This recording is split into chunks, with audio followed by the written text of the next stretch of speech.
Bismillahirrahmanirrahim. Assalamualaikum warahmatullahi wabarakatuh. Walau ada kesamaan dengan garam dalam hal penggunaannya, khususnya tentang alkalinitas, dolomit mempunyai keistimewaan tersendiri. Keistimewaan itu merupakan penunjang terbentuknya plok, mengirim bakteri heterotrof dalam memaksimalkan kinerjanya, sehingga mikroorganisme ini pada akhirnya menjalin konsorsium yang dinamakan bioplok. Oke sahabat konsorsium, sebelum kita lanjut, saya ingin mengucapkan banyak terima kasih kepada subscriber yang telah menentukan sikap dan memilih channel SMS Spam sebagai tempat untuk belajar bersama dan sukses bersama, seperti halnya sebuah konsorsium mikroorganisme membentuk blok. Alhamdulillah, walau belum 100 subscriber, tapi saya merasa bersyukur karena penayangannya melebihi subscriber dari tiap videonya. Dan saya berharap videonya bisa dimaksimalkan, disimak dengan baik sampai selesai.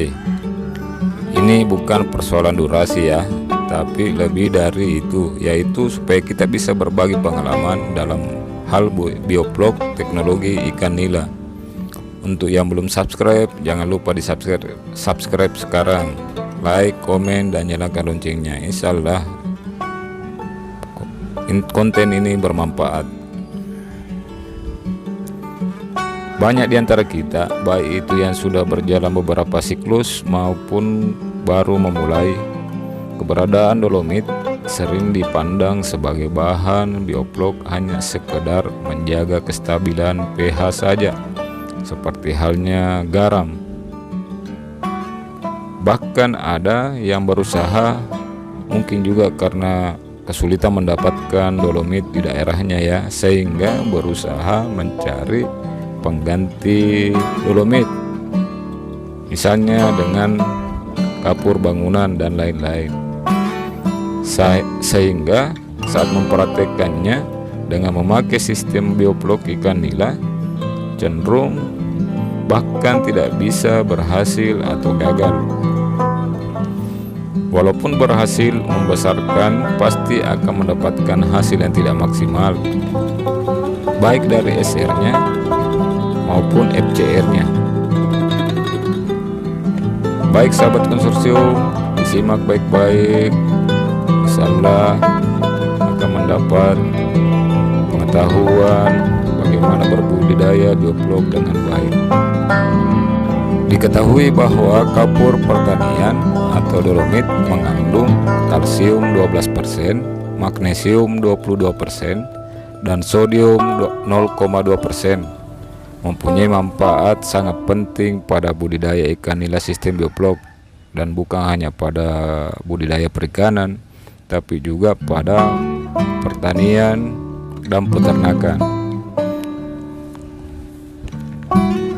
Oke sahabat konsorsium, kita kembali kepada dolomit tadi. Dolomit dalam budidaya ikan, baik itu bioplok atau kolam, tanah, dan juga pada lahan pertanian, peternakan, dikenal sebagai penyangga atau baper pH. Perubahan satu digit pada pH air itu sangat berpengaruh pada aquacultur kita. Jadi pH harus dipertahankan perubahannya, tidak melebihi dari satu digit. Artinya melebihi dari satu digit itu sangat besar. Bisa-bisa ikan kita langsung mati karena munculnya mikroorganisme jahat pada aquacultur kita, misalnya pada saat pH di bawah 6. Dengan dolomit sebagai penyangga pH yang mampu mengikat karbon dioksida menjadi bikarbonat, kestabilan pH akan terjaga dalam jangka waktu tertentu sampai terjadi perubahan, biasanya karena perubahan iklim.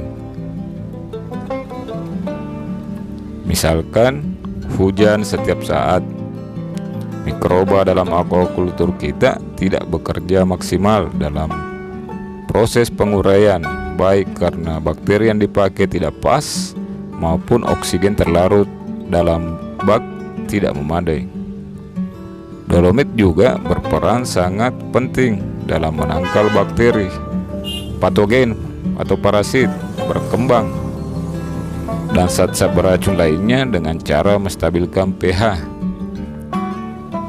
Selain sebagai penyangga pH, seperti saya katakan dari awal, dolomit merupakan pelengkap daripada bakteri dalam bekerja secara maksimal dalam media aquaculture.